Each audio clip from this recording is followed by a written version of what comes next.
Formula ఈ కేసులో IAS Arvind Kumar ను ఏసీబీ రెండోసారి విచారణ చేసింది. కేటీఆర్, ఎఫ్ఈఓ, ఎస్నెక్స్ జెన్ సంస్థల ప్రతినిధులు ఇచ్చిన స్టేట్మెంట్ ఆధారంగా అరవింద్ను విచారణ చేశారు.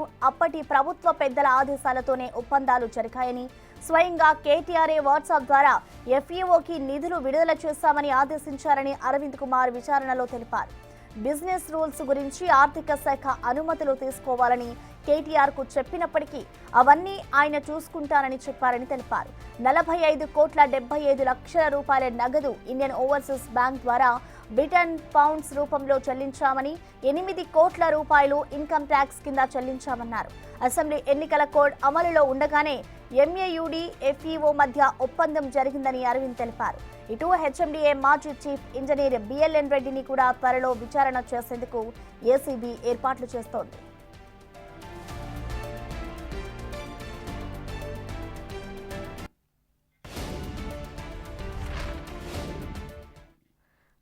నిన్న జరిగిన అరవింద్ కుమార్ ఏసీబీ విచారణపై పూర్తి డీటెయిల్స్ ని మా ప్రతినిధి సుజాత లైవ్ అందిస్తారు. సుజాత, చెప్పండి, నిన్న దాదాపు 6 గంటల పాటు కూడా ఇటు అరవింద్ కుమార్ అయితే ఏసీబీ అధికారులు ప్రశ్నించారు. సో అన్నిటికీ సమాధానం చెప్పారా? నెక్స్ట్ ఏం జరుగుతుంది అనుకోవచ్చు ఆయన చెప్పిన వాటికి సంబంధించి?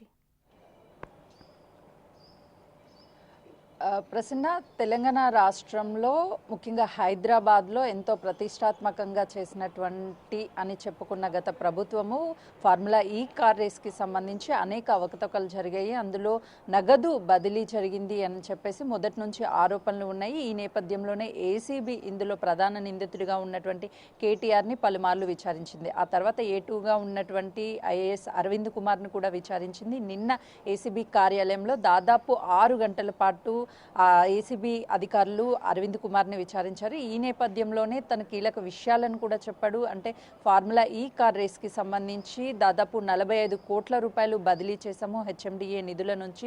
గత ప్రభుత్వ పెద్దల ఆదేశాల మేరకే ఈ ట్రాన్సాక్షన్ చేశాము. ఇందులో నాకు ఎలాంటి లాభం కానీ లేకపోతే వ్యక్తిగతంగా నాకు లాభ పొందే విధంగా ఎక్కడా నేను నిధులు బదిలీ చేయలేదు, లేదంటే ఈ ఈవెంట్కి సంబంధించి ఎక్కడా నా ప్రమేయం లేదు అని చెప్పారు. అయితే అప్పుడు మున్సిపల్ శాఖ మినిస్టర్గా ఉన్నటువంటి కేటీఆర్ ఆదేశాల మేరకే నిధులు బదలాయింపుతో పాటు ఈ ఈవెంట్కి సంబంధించినటువంటి అన్ని ఏర్పాట్లు చేశామని కూడా కీలకంగా చెప్పాడు. అయితే ప్రధానంగా 2022లో అక్టోబర్ 25న ఎంఓయుడి, ఎఫ్ఓఈవి, ఎస్నెక్స్ జెన్ సంస్థల మధ్య జరిగినటువంటి త్రైమాక్షిక ఒప్పందం గురించి అన్ని వివరాలను కూడా ఐసీబీ అధికారులు ఆరా తీశారు. దాంతోపాటు ఎఫ్ఈఓ, ఎస్నెక్స్ జెన్ సంస్థల మధ్య తలెత్తినటువంటి వివాదం, అంటే మొదటి ఒప్పందంలో ఎందుకు ఉన్నటువంటి కంపెనీ రెండోసారి నిర్వహించేటువంటి దాంట్లో వైదొలిగింది అన్ని కూడా ఆరా తీశారు. మొదటి నుంచి ఈ ఫార్ములా కార్ రేస్కి సంబంధించి అధిక లాభాలు వచ్చాయని చెప్పుకొని సెకండ్ టైం ఈవెంట్ని ఎందుకు నిర్వహించారు, ఒకవేళ నష్టాలు వస్తే మధ్యలోనే ఈవెంట్ని ఎందుకు డ్రాప్ చేయలేదు అని చెప్పేసి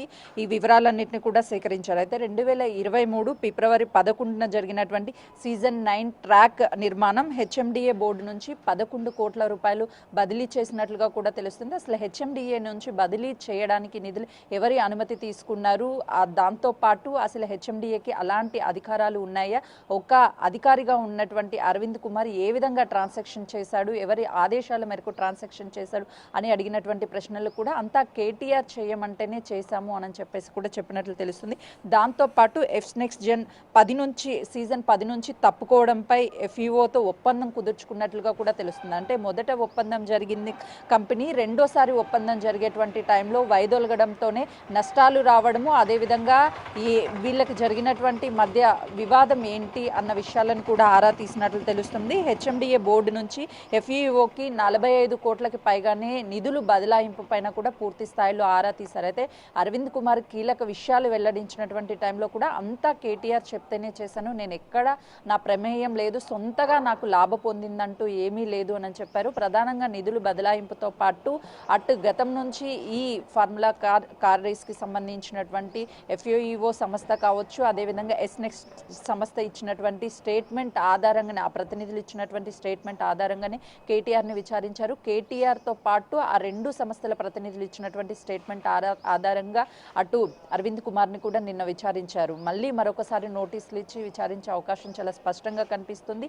అయితే నిధులు బదలాయింపుపై అదేవిధంగా ఉన్నటువంటి నిబంధనలకి విరుద్ధంగా ఎందుకు ఫార్ములా ఈ కార్ రేస్కి సంబంధించినటువంటి నిధులు బదలాయింపు చేయడము లేకపోతే అవకతవకలు చేయడం వీటన్నిటి మీద కూడా ఆరా తీసినట్లు తెలుస్తుంది. త్వరలోనే ఇందులో ఉన్నటువంటి ప్రధానంగా బిఎల్ఎన్ రెడ్డికి కూడా నోటీసులు జారీ చేసి విచారించే అవకాశం చాలా స్పష్టంగా కనిపిస్తుంది. ఏసీబీ అధికారులు ఈ కేసుకి సంబంధించి దాదాపు 6 గంటల పాటు కూడా అరవింద్ కుమార్ స్టేట్మెంట్ని రికార్డ్ చేశారు. తను ఇచ్చినటువంటి సమాధానాల ఆధారంగానే మరొకసారి కేటీఆర్కి నోటీసులు జారీ చేసి తనతో పాటు బిఎల్ఎన్ రెడ్డిని కూడా విచారించే అవకాశం కనిపిస్తుంది. ఒకవేళ వీళ్ళు చెప్పినటువంటి సమాధానాలు పొంతన లేకుండా కేటీఆర్ చెప్పినటువంటి సమాధానాలు, అరవింద్ చెప్పినటువంటి సమాధానాలు, ఎఫ్ఈఓ సంస్థ ప్రతినిధులు చెప్పినటువంటి సమాధానాలు అన్నిటినీ కూడా కరెక్ట్గా లేకపోతే ఖచ్చితంగా అందరినీ ఒకేసారి విచారించే అవకాశం కూడా చాలా స్పష్టంగా కనిపిస్తుంది. Prasanna. Right, thank you Sujatha.